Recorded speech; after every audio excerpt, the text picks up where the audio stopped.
It's a curious thing, but the phrase never judge a book by the cover is true of everything but books.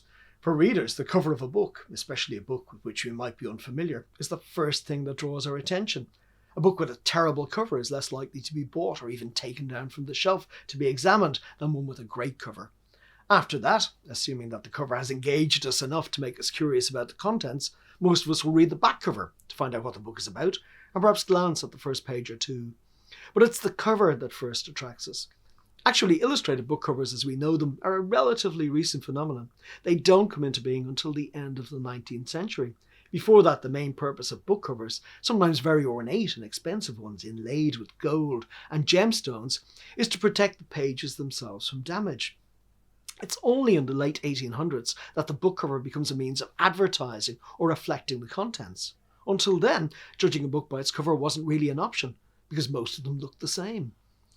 E-readers have changed the importance of covers somewhat, I suppose, although not for me. I prefer physical books, so I don't read on a screen, and for me the cover is an important part of the experience of the book.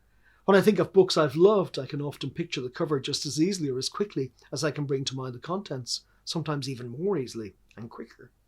In those cases, the cover becomes virtually inseparable from the idea of the book. That may well be the case with the Book of Lost Things, which has had the same cover, an occasional change in background colours accepted, since it was first published in 2006, because this cover was the perfect illustration of the contents, and continues to be. I hasten to add that I had nothing to do with it. It was entirely the work of a very gifted artist named Rob Ryan, who has also created the cover for The Land of Lost Things.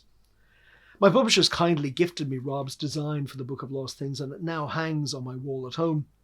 As you can see, it was painstakingly cut from a sheet of black paper with a sharp blade, and it's a single piece.